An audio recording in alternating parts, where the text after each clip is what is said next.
At 11 minutes to 11, on her knees behind a service curtain with 4 straight pins held between her lips, Nora Bennett heard a man on the other side of the wall say 2 words in Italian. Morto. He is dead. The trouble with that was the man they were discussing stood 40 feet away in the ballroom with a glass of Amaro in his hand, laughing at his own story about a horse. Nobody at that gala had looked directly at Nora Bennett all night. Not the guests, not the staff, not the man who signed her paychecks. By 6 the next morning, every one of them would know exactly who she was. 4 hours earlier, she had been carrying a steamer up a service elevator. The Winter Charities Ball took the whole 11th floor of a hotel on Michigan Avenue, and it took it in the coldest week Chicago had produced in 9 years.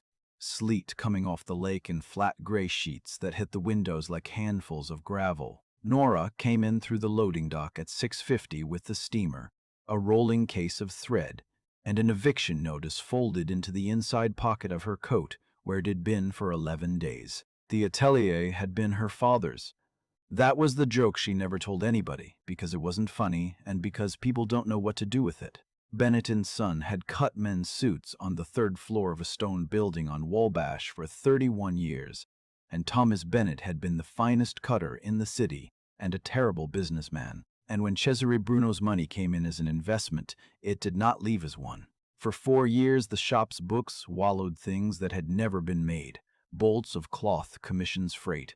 And when the state finally opened those books, the ledger pages were in her father's hand. And the hand was his because he had written what he was told to write and had not understood what he was signing until it was already law. He lost the shop in September. He died the following March, 61 years old, in a chair by the window of a 2-flat in Bridgeport with his tape measure still around his neck. The shop kept his name. Cesare Bruno owned the building, and the name and Gerald Thorne managed it for him. And Nora Bennett had worked there for 6 of the 11 years since, kneeling on her father's floor doing hems for people who had never once asked what the Son stood for. She took the job because the job was there and because nobody else in Chicago paid a seamstress what that shop paid.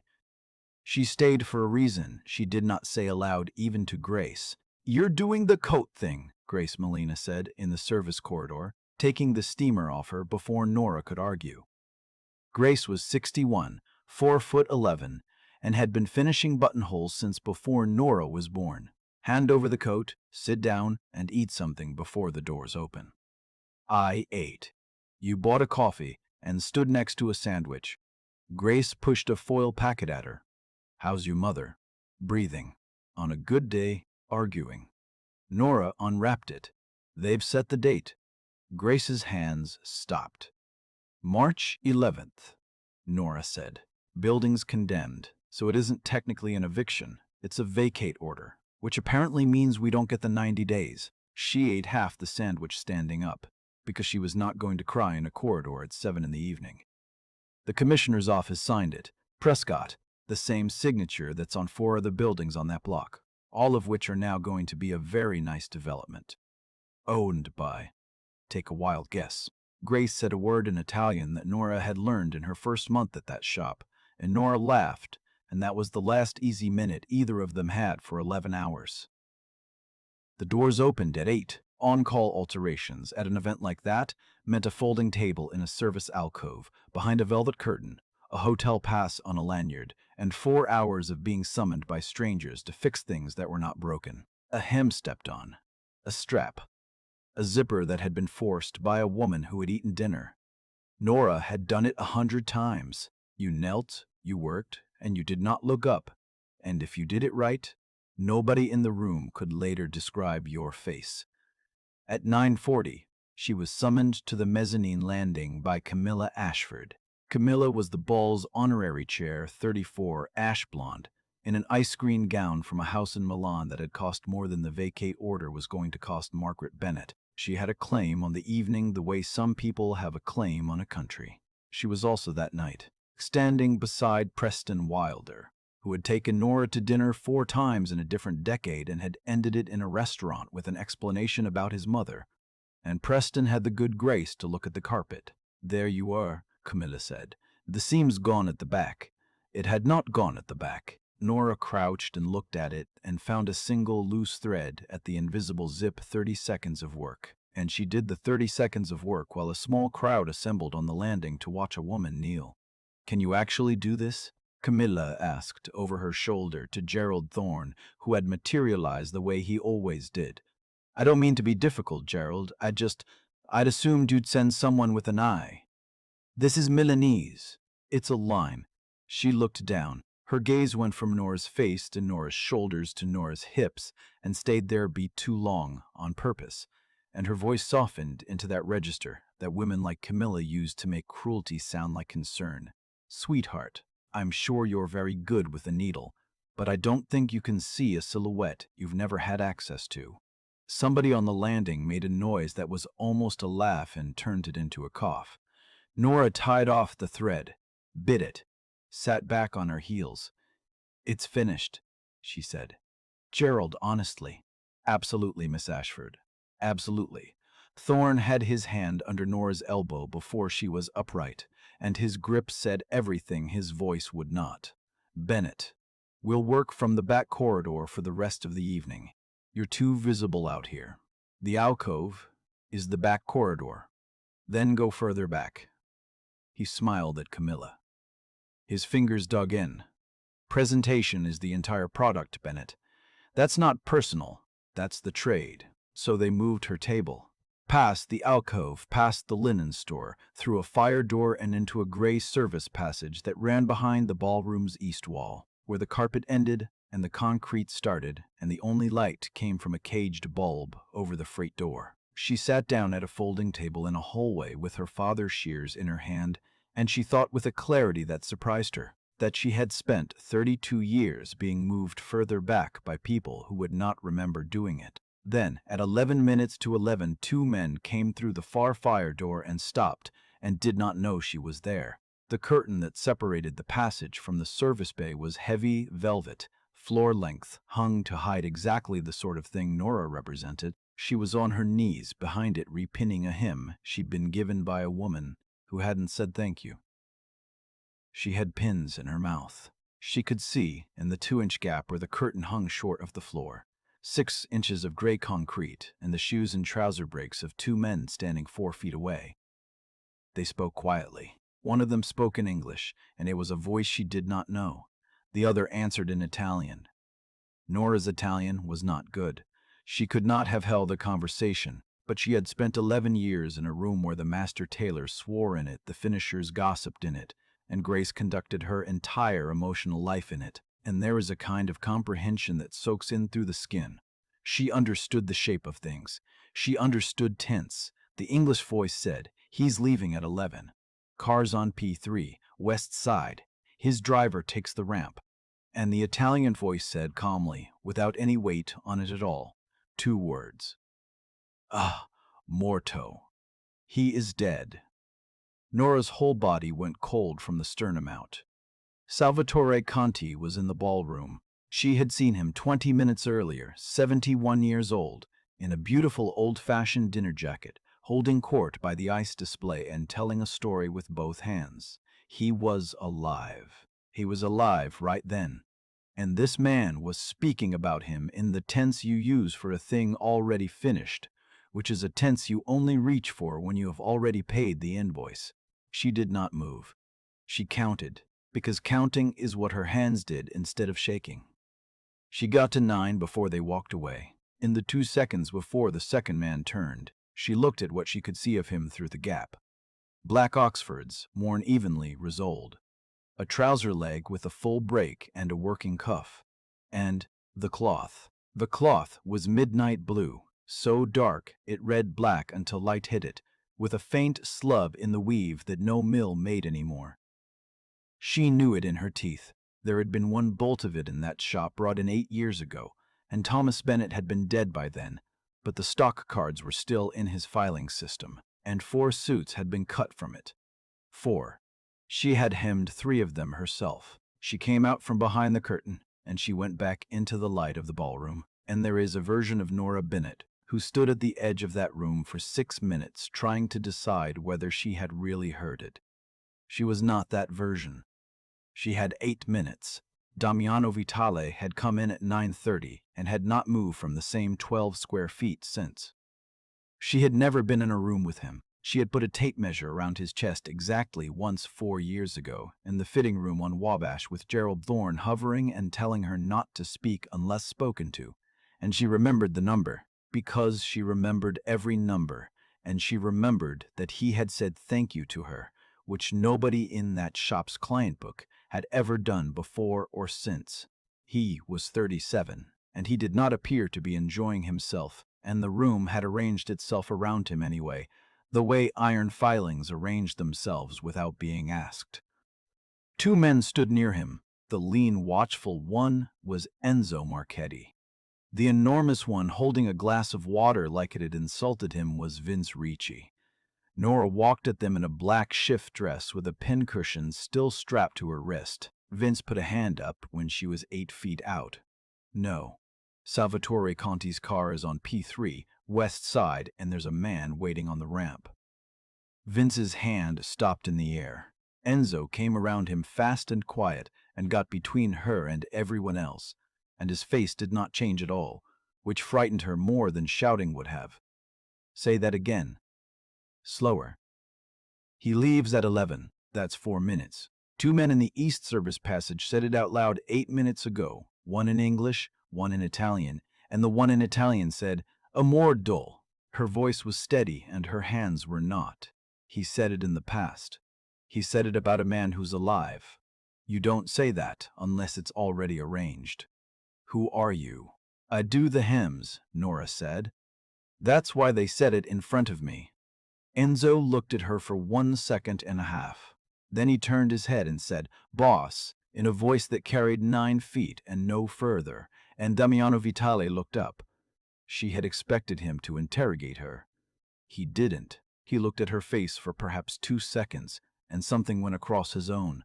Not belief exactly, but a decision about the cost of being wrong. And then he said, "Vince, Sal, now, out through the kitchens. My car, not his. Enzo, the ramp."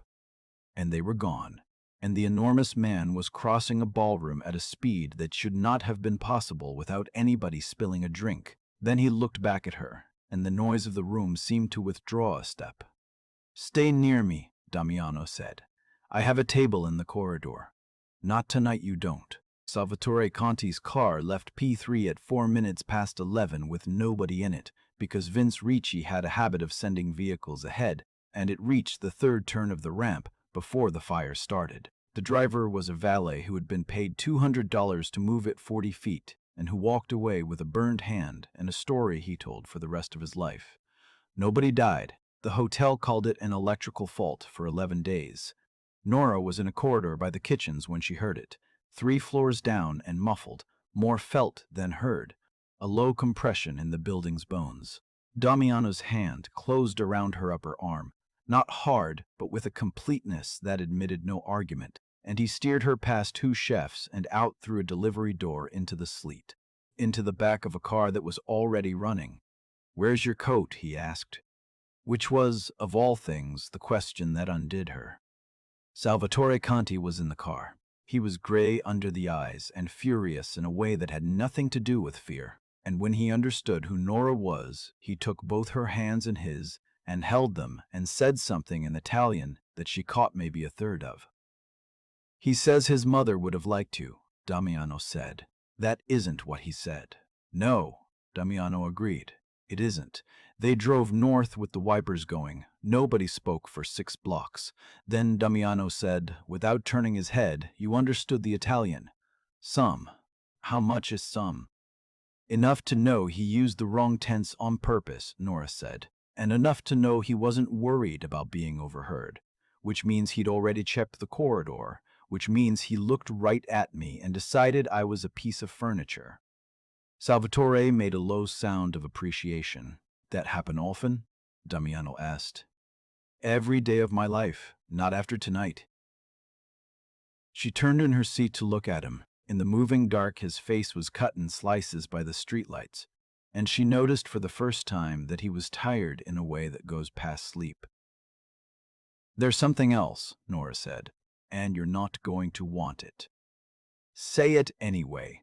The man who spoke Italian was wearing a suit, I know. She wrapped her arms around herself because she'd left her coat and the eviction notice in a service corridor 11 floors up.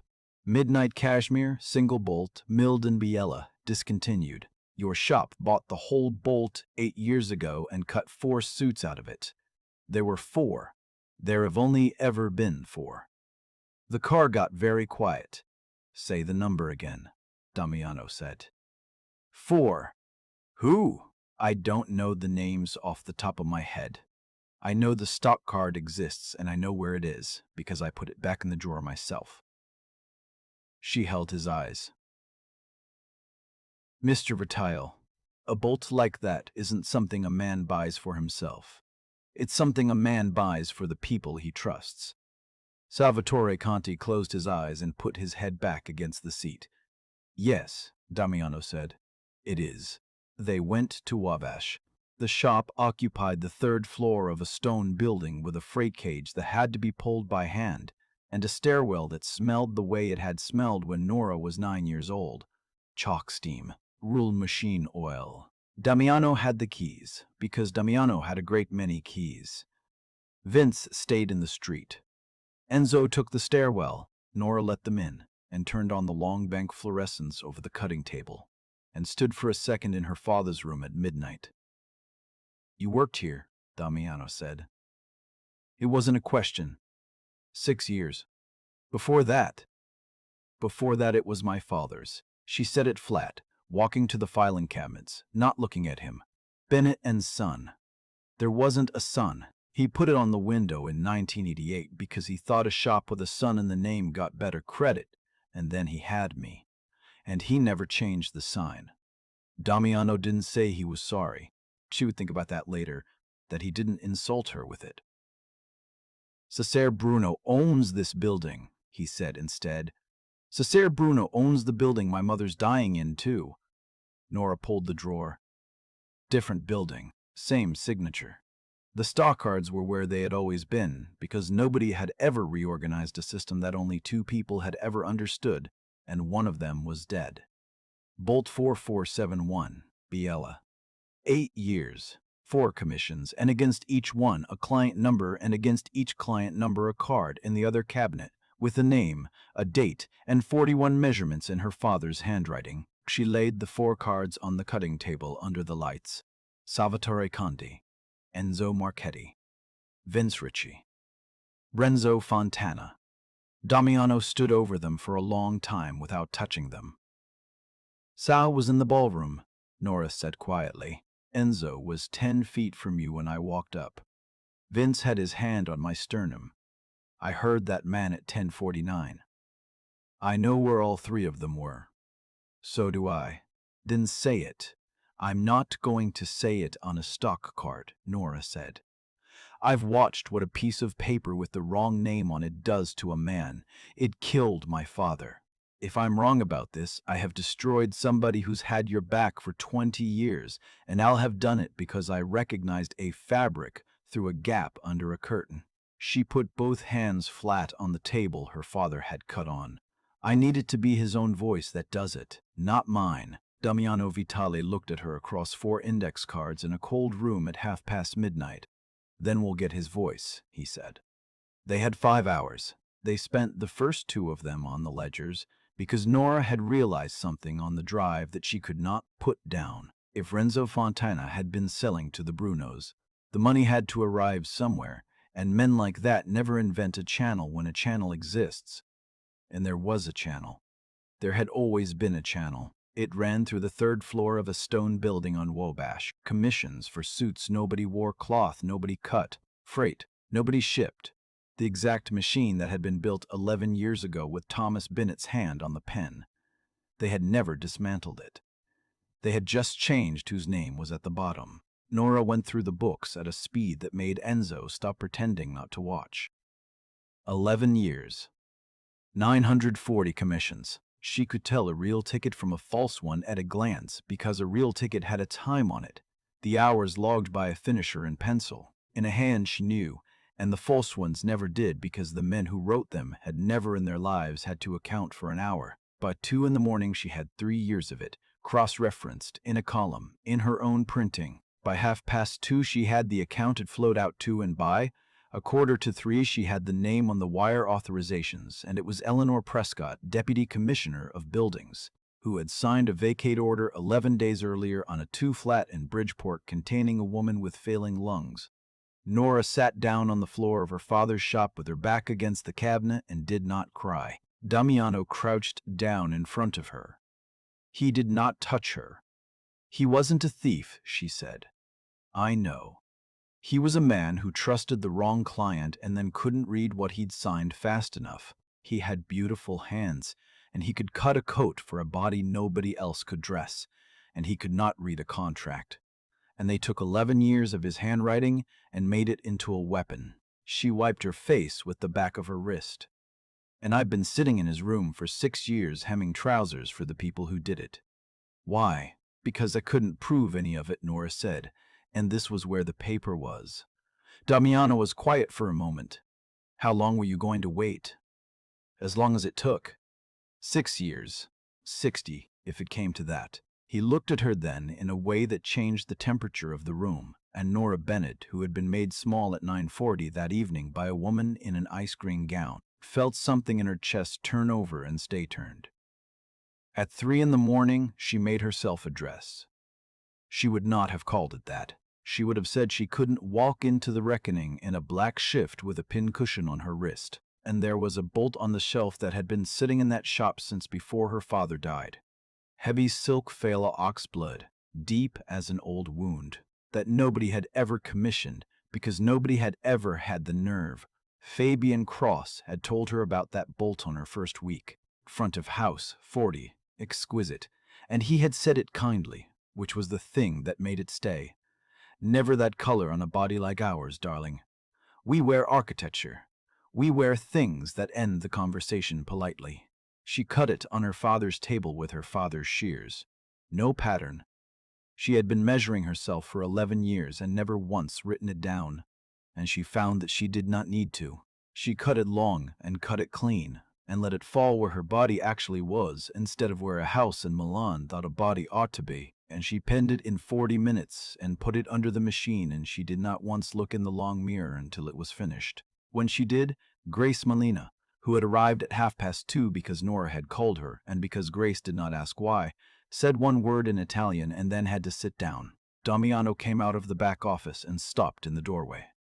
He did not say she looked beautiful. He looked at her for 4 full seconds, and then he said, "Nobody's going to look past you again." And something in the way he said it made it sound less like a compliment than a promise about other people's futures. "You'll need a jacket," Nora said, "to have something to do with her hands. You've been wearing one cut for a man 20 pounds heavier. It's been dragging at your left shoulder all night, and it'll pull when you move. Now? It's 3:15. What else are you doing?" So at 3:15 in the morning, in a shop that had been stolen from her father, Nora Bennett put a tape measure around Damiano Vitale's chest for the second time in her life. He stood very still while she worked, the way clients do, arms out, chin level. The fluorescents hummed. Sleet ticked at the windows. She went across his back and down his arm and around his ribs, and every number was 2 off from 4 years ago. And she said so, and he said, "I've been busy." And she said, "You've been eating standing up." And he laughed, one breath of it low surprised out of him. She found the scar when the tape went under his arm and his shirt shifted. Old, badly closed, ridged where it had healed under tension, high on the left side of his back. Her hand stopped. 26, Damiano said, before she asked. 4 days after my father. Somebody wanted to see whether the boy would hold. Did he? He's still standing here. That isn't the same question. He turned his head and looked at her over his shoulder, and they were 4 inches apart, and the whole shop had gone very quiet around the sound of 2 people not breathing. "No," he said, "it isn't." Kane came up the freight stairs at 4:40. Enzo took the first man in the stairwell and did not come back for 11 minutes, and by then the second one was already inside, because there were 2 of them. Because Renzo Fontana knew the shop's floor plan as well as anyone alive. What he did not know was that Nora had spent her childhood in it. The lights went out. The panel was in the hall, and any professional kills the lights, and the room went to black except for the window glow off the sleet. And Nora took hold of Damiano's sleeve and pulled him 3 steps to the left behind the pressing station, because she knew to the inch where every table in that room stood, and she knew that a man crossing it in the dark would meet the cutting table hip height at exactly the 4th step. He met it at the 4th step. She heard him stop. She heard him breathe, and then she reached out and took hold of the freight cage's counterweight rope, which had hung beside her father's table for 31 years, and which she had been told 1,000 times as a child never to touch, and she let it go. The cage came down the shaft with a sound like a building clearing its throat. The rest happened in the dark, and it took 11 seconds, and Nora did not see most of it, and was grateful, ever after, that she hadn't. There was a great deal of noise, and then there was none, and then the lights came on with Vince Ricci's hand on the panel, and Damiano was on his knees on the floor with a man's collar in both fists and an expression on his face that Nora would remember at odd moments for the rest of her life. He was not angry. Anger has heat in it. This was the other thing entirely. A cold, complete arithmetic, a man calculating a debt in a currency there was no upper limit to. Damiano, she said. He did not hear her. Damiano. He heard that. He looked up, and whatever was in his face came apart all at once, and he let go of the man and stood and crossed the room and took her face in both hands. He was on the stairs, he said.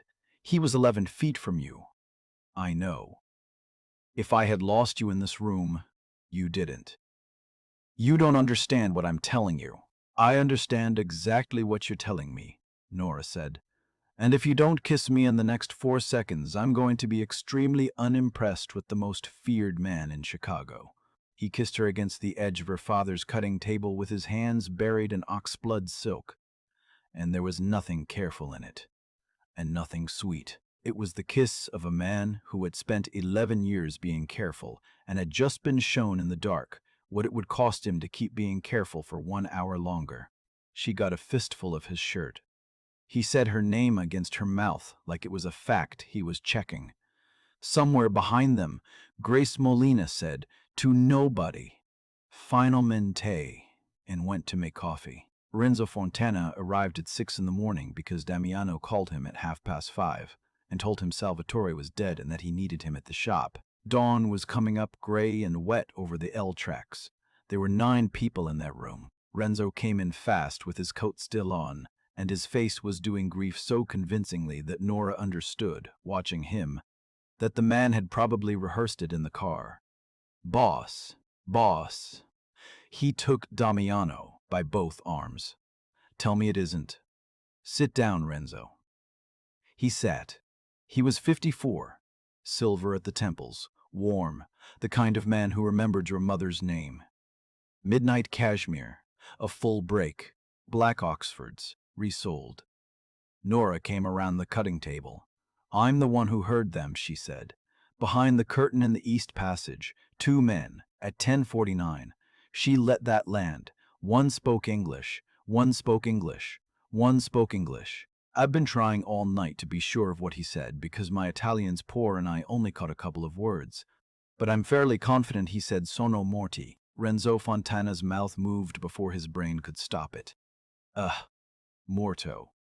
He said it with a small, impatient shake of the head, the way you correct a child at a dinner table. Singular. It was one man. It was. And then the room went absolutely still, and Renzo Fontana heard himself. He sat there with his hands open in his lap, and Dawn coming up behind him, and he looked at Nora Bennett, really looked at her, for the first time in the 11 years she had been kneeling at his hem, and his face went through 4 separate expressions and settled on the last one, which was the plain, undefended understanding of a man who has been beaten by something he never bothered to see. You do the hems, he said. I do, said Nora. I did yours in March. You'd put on 1.5 inches and you didn't want anyone to know. Salvatore Conti stood up from the chair in the corner where he had been sitting, alive, for the previous 40 minutes, and Renzo Fontana made a sound. What Renzo gave them in the next hour, he gave them freely, in the manner of a man who has understood that his only remaining asset is the speed of his confession. 4 years of it. The routes, the accounts, the wire authorizations, Eleanor Prescott's signature and what it cost per building, and the name at the top, which everyone in that room already knew, and which Renzo said out loud anyway because saying it was the last useful thing he had. Cesare Bruno. Damiano asked once whether the Bennett shop had been part of the arrangement before Renzo joined it, and Renzo said it had been the original arrangement, that the machine had been built around a tailor on Wabash 11 years ago because a tailor's books are perfect for it, and that when the tailor turned out to have a conscience and a lawyer, they had simply moved his hand to the bottom of every page and let the state do the rest. Nora stood by the window with her arms folded while he said it. She had waited 6 years to hear a person say that sentence in her presence. She had imagined it would feel like a door opening. It felt like standing in a cold room at 7 in the morning, listening to a man explain in detail a thing she had always known. "Where does he take his coffee?" she said. Renzo blinked. "What?" "Cesare Bruno. He's 73 and men that age don't change anything. Where does he take his coffee and at what time?" Renzo told her. Cesare Bruno took his coffee at a place on Taylor Street at 8:30 in a corner booth, alone, with a paper he did not read. He looked like a retired school teacher. That was the part nobody warns you about. Soft gray cardigan, reading glasses on a cord, a face full of kind lines. He glanced up when the door chimed and the winter came in, and he saw a woman in an ox-blood dress with a cardboard box in her arms, and he gave her the small polite nod that a man gives a stranger. He did not know her. Nora set the box on his table. "My name is Nora Bennett," she said. "You knew my father." Something moved behind the reading glasses. "Thomas," Cesare Bruno said after a moment. "Thomas Bennett, the cutter." He took the glasses off. "He was a good tradesman and a foolish man." "He was a good tradesman and a trusting one," Nora said. "And you needed a set of books with somebody else's handwriting in it, and his was for sale for the price of an investment he thought was a rescue." She lifted the lid. "He died in a chair by a window because he could not stop apologizing to my mother. And you don't remember the year.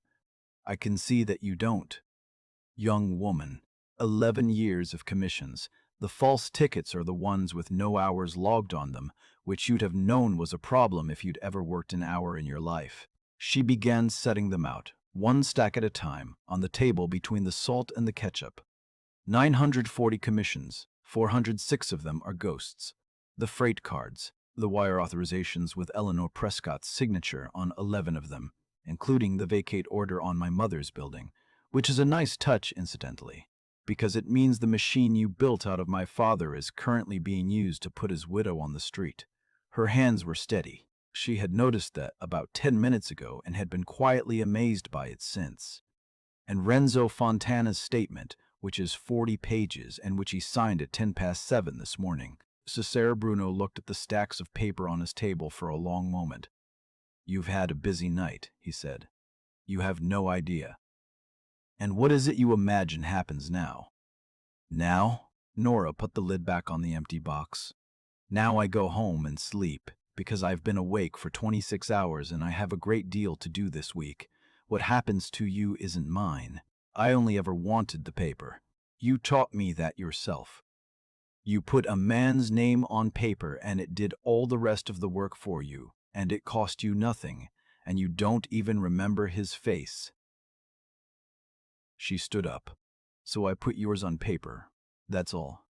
Everything else follows on its own." She was at the door when he said her name, and she did not turn around, and that was the last time Cesare Bruno spoke to anyone who was not a lawyer. It followed on its own. The federal filing came 11 days later and named 41 entities. Eleanor Prescott resigned from the Department of Buildings on a Tuesday and was indicted on a Thursday, and the vacate orders on that block in Bridgeport were reviewed and vacated themselves. And Margaret Bennett died 4 years later in the same room she'd been married in at 81, of nothing in particular, complaining about the radiator. Gerald Thorne was terminated when the shop changed hands and last surfaced managing a chain dry cleaner in Schaumburg. Camilla Ashford's foundation went into audit, and the charity circuit did what that circuit does to a woman who was no longer useful to it, and Preston Wilder stopped taking her calls inside of a month, which Nora heard about from Grace and thought about occasionally with her coffee. Cesare Bruno was 73, and his organization did what organizations do when the man at the top stops being shelter and starts being weather. By spring, there was nobody left at his table. He spent what remained in rooms with a court calendar and a lawyer who billed by the hour, and the men who would be inside with him, one way or another, owed their debts elsewhere. Damiano mentioned that exactly once, in a kitchen, in the tone you'd use about the forecast. Nora didn't ask him to expand on it. There are doors you close from your own side. And on a Monday in April, a stone building on Wabash changed hands and the sign on the third-floor window came down. And the new one went up in the same gold leaf and the same 1940s face the old man had chosen in 1988. It said Bennett. No and Son. Nora had thought about it for a week and decided she'd earned the shorter name. She hired Grace as head finisher and Fabian Cross as front of house, because Fabian had wept when she offered it, and because a man who has been wrong once out loud in front of you is often the most useful man in the room afterward. The first thing she did with the bolt shelf was fill it with color. The second thing she did was throw out the size range and cut to the body in front of her, which sounds like a philosophy and was in fact just her father's method, restored. They married in September in the shop after hours, with the cutting table pushed against the wall and 19 people standing on the floor where she had knelt for 6 years. Salvatore Conti gave the blessing and got most of the way through it before his voice went. Enzo Marchetti cried and dared anybody to comment. Vince Ricci gave a speech consisting of one sentence, which was, "She heard 2 words and saved 4 lives, and the rest of us were standing right there." Nora wore oxblood because she had a bolt of it, because she had made the first dress herself at 3 in the morning and had never once regretted the color. Damiano's jacket fit perfectly. She had cut it. Nobody in that city ever again made the mistake of speaking freely in front of the woman doing the hem. She had been in every room that mattered for 11 years holding pins, being furniture.